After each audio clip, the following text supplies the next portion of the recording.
도로 옆 주유소에서 세차를 하던 시민들이 급히 어디론가 뛰어갑니다. 얼마 지나지 않아 경찰차와 구급차가 도착합니다. 길을 걷던 두 사람이 승용차에 치였습니다.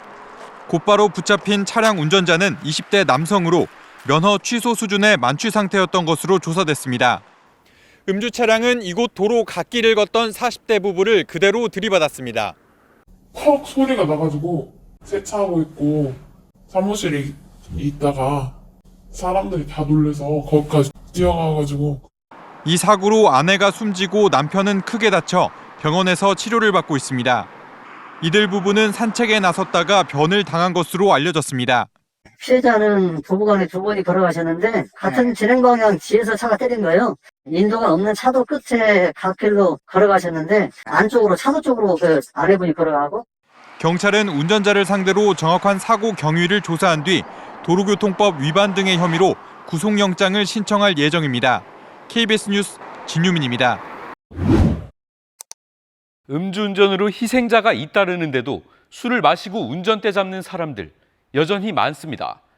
어젯밤 11시쯤이었죠. 서울 동작역 주변 4차로에서 700~800m를 역주행하다 사고를 낸 차가 있었는데요. 나이 20대의 사고 운전자, 면허 취소 수준으로 만취 상태였다 합니다. 경찰은 이 운전자를 음주운전 혐의 등으로 입건했습니다.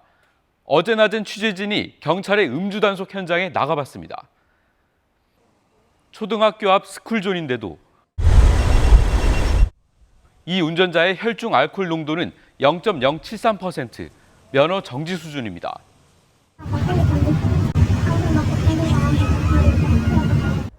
점심때 술을 마신 운전자들 줄줄이 적발됐습니다. 0.047 나오셨고요. 정지 수치입니다. 지난밤 숙취라 해도 단속을 피해갈 순 없었죠. 많이 먹겠는데 이 시간까지 나올지 몰랐어요. 2시 정도까지. 심지어 무면허 상태 음주운전자에 단속 현장을 보고 달아나다 붙잡힌 만취 운전자도 있었습니다. 낮 2시간 동안만 경기 일대에서 모두 28명이 적발됐는데 이 가운데 스쿨존 음주운전자는 16명입니다. 음주운전을 신고하면 포상금을 주겠다. 이런 대책까지 내놓은 지자체가 있습니다. 바로 우리나라 대표 관광지 제주도입니다. 사실 제주도는 11년 전 음주운전 신고 포상제를 최초로 도입한 적이 있습니다. 당시 신고가 속출하며 처리 업무가 과중되고 포상금 예산까지 부족해지자 반년 만에 중단하고 말았는데 이번에 다시 부활한 겁니다. 지난주엔 대법원이 음주운전 양형 기준을 새롭게 설정했죠.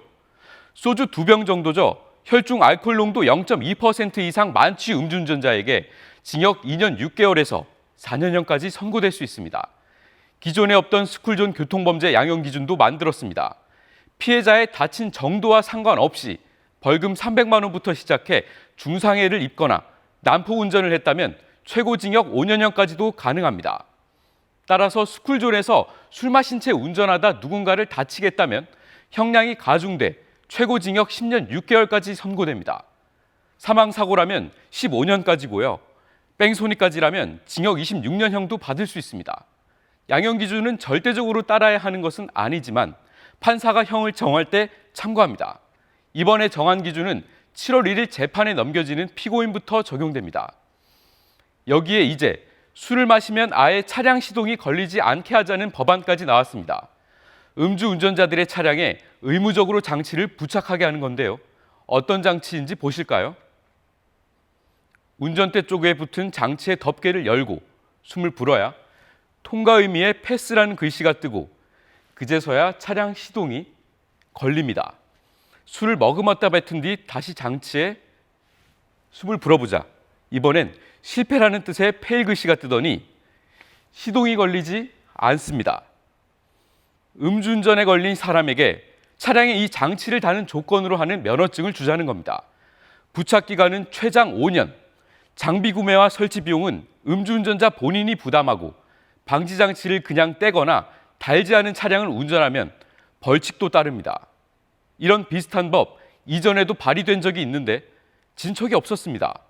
미국 대부분 주는 상습 음주운전자를 대상으로 적용해 왔는데 음주운전 재범률이나 사망자가 크게 줄었습니다. KBS 뉴스 오승목입니다.